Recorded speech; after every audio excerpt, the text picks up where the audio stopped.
Hello friends, welcome to H R I education. दोस्तों, कैसे हैं आप लोग? आई होप कि आप बहुत ही अच्छे होंगे। साथ ही साथ जो भी एग्ज़ाम की तैयारी कर रहे हैं वो सब बहुत ही अच्छी तरीके से चल रहा होगा। हालांकि एनटीए बहुत सारे कंफ्यूजिंग मोमेंट्स आपके लिए दे रहा है, फिर भी आपका जो भी तैयारी है नेट एग्ज़ाम या फिर और कोई भी एग्ज़ाम के लिए, तो वो बहुत ही अच्छी तरीके से अभी चल रहा होगा। So in today's lecture we will going to discuss some previous year questions of labor laws as well as industrial relations, which are collected from UGC NET, Coal India, BHEL, and SEL exams. Okay, so it is the set number 5. Previous 4 sets were uploaded, in which I have completed 100 questions. So you can find the link here in the card as well in the end of the video. So before starting the video, this is SR Sahu, and this is my Facebook page. This is the Twitter handle. You can connect me here, and this is the Telegram group in which I usually upload daily MCQs which are of exam level, as well as you can find the notification of the video in each of these platforms. Okay, so let's start today's question series. It's always better to practice some previous year questions before going to any exam, so it will definitely help you. Okay, so let's start. We have completed 100 questions, so this is the 101st question. So 101st question: which of the following is the first convention adopted by the International Labour Organization in 1999? तो international labour organisation जब बना था 1919 में, तो उस time पे कौन सा फर्स्ट कन्वेंशन अडॉप्ट किया गया था? ये आपका क्वेश्चन आया था सेल 2019 में। First option is hours of work coal mines convention, second is hours of work industry convention, then hours of work commerce and office convention, then hours of work of and rest periods road transport convention. So in 1919 the first convention was adopted is the hours of work industry convention. So option B is the correct answer here. Next question is 102nd question.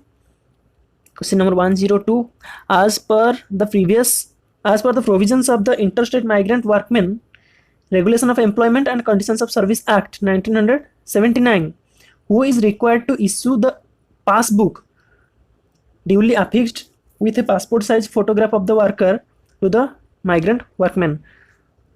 तो ये question आपका net जून 2019 में पूछा गया था। तो यहाँ पे किसके पास अथॉरिटी था कि वो एक पासबुक इशू कर सके जिसमें आपका जो वर्कमैन है उसका एक पासपोर्ट साइज फोटोग्राफ होगा उस पासबुक में। ओके, तो माइग्रेंट को दिया जाएगा, इंटरेस्टेड माइग्रेंट वर्कमैन को। यहाँ पे ऑप्शन आपका है the licensing officer, the registering officer, या फिर कॉन्ट्रैक्टर, या फिर inspector. So the power lies with the contractor have the power. So the next question is question number 103. The goal of a dash is to allow employees to earn enough income for a satisfactory standard of living. It is consider an ideal type of wage. So एक satisfactory standard of living को maintain करने के लिए जितना veg चाहिए उसको हम क्या बोलते हैं? Fair wage, minimum wage, living wage, या फिर एवरेज वेज? ये आपका क्वेश्चन आया था भेल 2019 का क्वेश्चन ये है। तो यहाँ पे आपका करेक्ट आंसर होगा लिविंग वेज। ठीक है। A provision for the constitution of a separate political fund has been given under. तो एक सेपरेट पॉलिटिकल फंड इस एक्ट के अंडर आपका दिया गया है कंस्ट्रक्ट करने के लिए।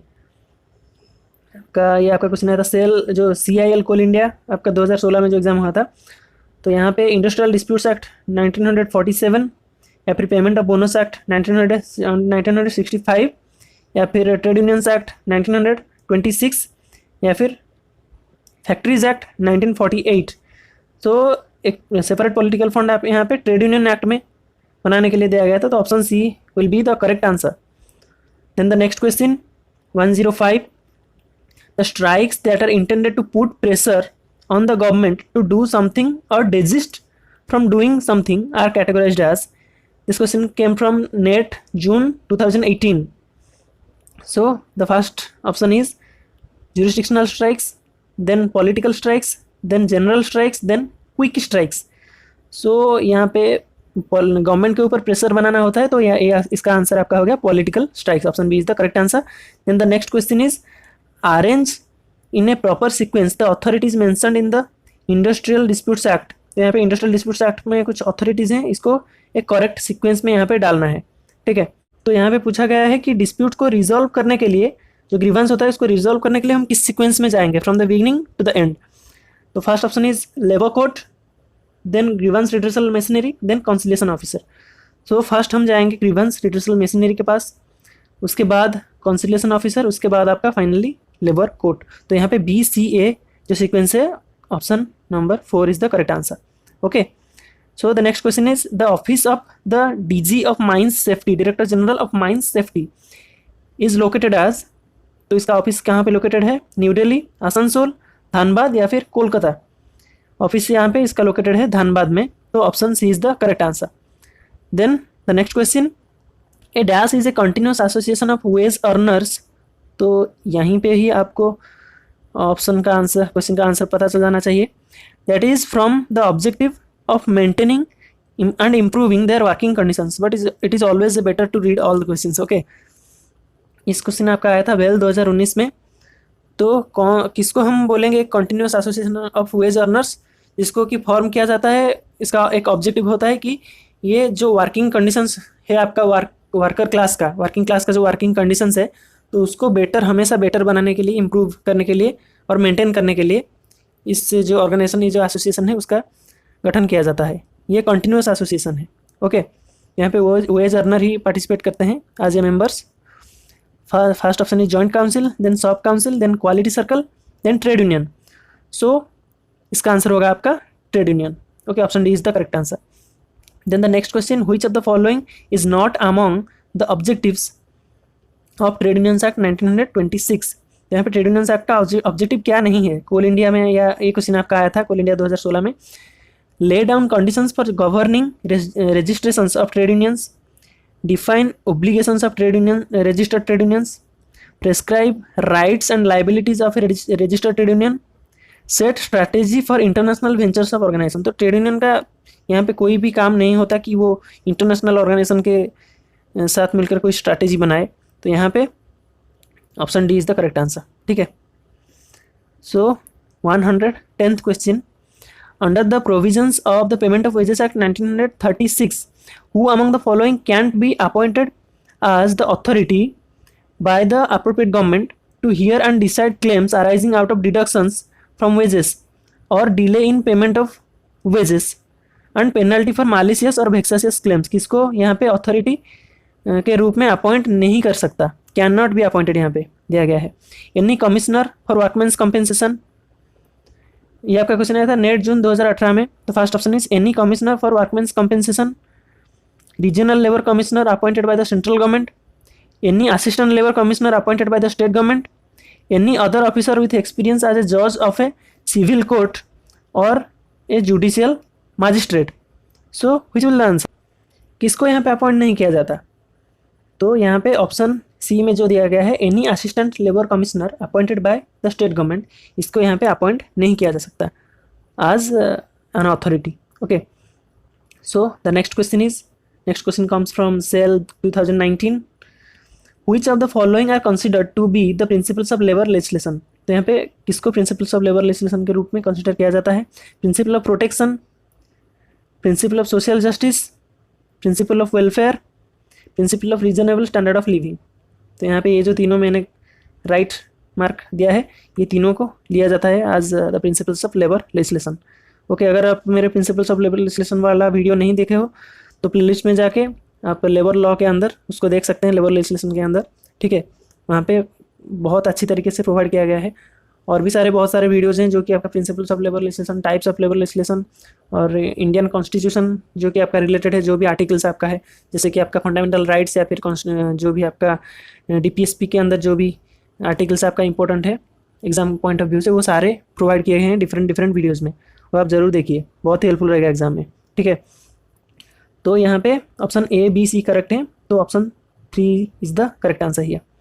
सो next question is, as per the provisions of the Payment of Gratuity Act 1972, an employee working in a seasonal establishment shall get his gratuity, seasonal establishment, इसको आपको ध्यान देना है, after superannuation from the employment at the rate for how many days wages for each season he had worked in that establishment. तो जितने season के लिए ये काम किया होगा तो कितने दिन पर सीजन के हिसाब से उसको मिलेगा। जो यहाँ पे ग्रेचुइटी एक्ट के अंदर ग्रेचुइटी उसको कितने दिन के सीजन के हिसाब से मिलेगा। ये आपका नेट जून 2019 में एक क्वेश्चन आया था, 15 डेज, 10 डेज, 8 डेज या फिर 7 डेज। तो सीजनल एस्टेब्लिशमेंट में 7 डेज के हिसाब से उसको मिलेगा। Option D is the correct answer. तो यहाँ पे आपको ऐसे याद करना है, सीजनल तो एस से शुरू होता है तो 7 डेज। ठीक है, मैं तो ऐसे याद कर लेता हूँ, आप कोई भी टेक्निक यूज़ कर सकते हैं या फिर ऐसे ही याद रख सकते हैं इसको। ठीक है, तो next question is according to the factories act 1948 for a premise where manufacturing process is carried out without the aid of the power, what should be the minimum number of workers working in it to be classified as a factory. ये question आपका Coal India 2016-17 में आया था। बहुत easy question है, आसान question है, पर आपको यहाँ पे देखना है कि with the aid of power दिया गया है या फिर without the aid of power. अगर with the aid of power दिया गया है तो यहाँ पे 10 और मोर वर्कर्स यहाँ पे चाहिए, मिनिमम 10 वर्कर्स।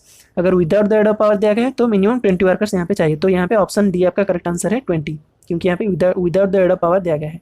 ठीक है, so the next question is 114, question number 114, which of the following is a guiding factor that influences labour policy in India. तो यहाँ पे लेबर पॉलिसी, इंडिया में जो लेबर पॉलिसी है उसको इन्फ्लुएंस कौन सा एक गाइडिंग फैक्टर है जो कि इन्फ्लुएंस करता है, जो कि इंडियन कॉन्स्टिट्यूशन का है वो। ये आपका क्वेश्चन आया था भेल 2019 में। So the first option is integrative principles of state policy, then directive principles of state policy, then non directive principles of state policy, then positive principles of state policy. So as you all know, the directive principles of state policy plays a guiding factor that influences the labor policy in India. So option B is the correct answer here, option B. Okay, so the next question is question number 115. It is the need for labor welfare was also emphasized by the Constitution of India. There are articles in the Indian Constitution which contain provisions for labor welfare. Which among the following articles doesn't contain provisions for labor welfare? किन जो following article जो दिया गया है इनमें से कौन सी article में यहाँ पे प्रोविजन नहीं है आपका लेबर वेलफेयर का।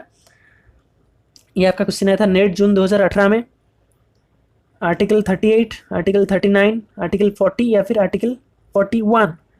तो यहाँ पे कौन से आर्टिकल में क्या क्या बेसिकली दिया गया है इसको मैं बोल देता हूँ यहाँ पे। तो यहाँ पे आपका आर्टिकल 38 में स्पेशली आपका सिक्योर और प्रोटेक्ट करने के लिए बोला गया है, जो भी आपका social order, okay, welfare purpose के लिए जो भी सोशल ऑर्डर को प्रोटेक्ट या फिर सिक्योर करने के लिए आर्टिकल 38 में बोला गया है। और आर्टिकल 39 में आपका equal pay for equal work के बारे में बोला गया है for both man and women, या फिर कोई एडिक्वेट मीन्स ऑफ लाइवलीहुड, ऐसा भी आपका आर्टिकल 39 में आपका बोला गया है। आर्टिकल 40 तो आपका डीपी इसमें में आता है, पर यहाँ पे आपका लेबर वेलफेयर के बारे में ऐसा कुछ नहीं बोला गया है। और आर्टिकल 41 में आपका राइट टू वर्क, एजुकेशन, ये सब के बारे में यहाँ पे बोला गया है, राइट टू वर्क और एजुकेशन। ठीक है, ये आपका आर्टिकल 41 में आपका है। तो यहाँ पे आपका करेक्ट आंसर हो जाएगा आर्टिकल 40, ऑप्शन सी आपका करेक्ट आंसर यहाँ पे हो जाएगा।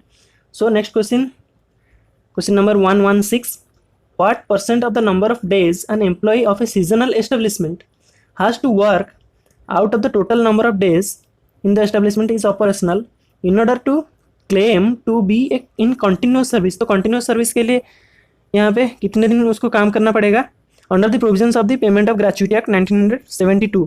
अगर आप मेरा पेमेंट ऑफ ग्रेचुइटी एक्ट के वीडियो देखे हैं तो उसमें मैंने इसको पर्टिकुलरली इसको मेंशन किया गया है कंटिन्यूस सर्विस के लिए क्या क्या चाहिए। तो ये क्वेश्चन आपका सेल 2019 में आया था।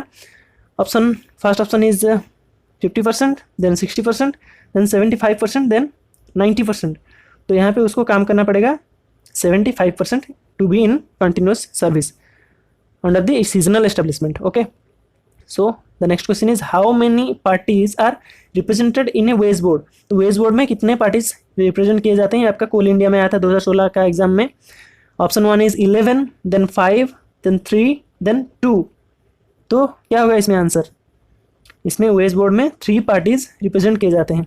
ठीक है, तो नेक्स्ट क्वेश्चन देखते हैं, क्वेश्चन नंबर 118। ये आपका क्वेश्चन आया था नेट जून 2019 में। Which of the following is not an attached office of the ministry of labour government of India. तो लेबर मिनिस्ट्री का जो अटैच्ड ऑफिस इनमें से क्या नहीं है, office of the chief labour commissioner, या फिर लेबर ब्यूरो, या फिर वीवी गिरी नेशनल लेबर इंस्टीट्यूट, या फिर office of the director general factory advice service and labour institutes. तो यहाँ पे कौन सा ऑफिस यहाँ पे अटैच्ड नहीं है? V V Giri national labour institute, option number C is the correct answer. Then let's go to the last two questions. Given below are different committees or commissions set up in India relating to labor। तो यहाँ पे different commissions दिया गया है, तो कौन सा commission कौन से ईयर में दिया गया है उसको अरेंज करना है starting from the earliest to the latest. Okay, ये क्वेश्चन आपका आया था सेल 2019 में। First option is first NCL, first national commission on labour, then Adarkar committee, then second NCL, then Rege committee. So मैं इसका ईयर आपको बता देता हूँ। तो फर्स्ट एनसीएल यहाँ पे अडॉप्ट किया गया था वो आपका 1966 में आपका अडॉप्ट किया गया था। सेकेंड एनसीएल आपका 1999 में आपका अडॉप्ट किया गया था सेकेंड एनसीएल। ओके, तो यहाँ पे आदरकर कमिटी जो है वो आपका हुआ था Adarkar committee. Adarkar committee was set up under B P Adarkar. It was set up in 1943 and the REEC committee was set up in 1944, just the next year. Okay, so the other committee comes first, then the REEC committee, then the first NCL, then the second NCL. So the sequence will be B, D, A, C. So option 1 is the correct answer here. Okay, so the last question of the video is, in which of the following countries there exists a predominantly adversarial approach to industrial relations। तो यहाँ पे कौन सी country ऐसा है जिसमें कि आपका adversarial approach है इंडस्ट्रियल रिलेशंस का? ये क्वेश्चन आपका आया था नेट जून 2018 में। So the first option is USA, then Germany, then Sweden, then Denmark.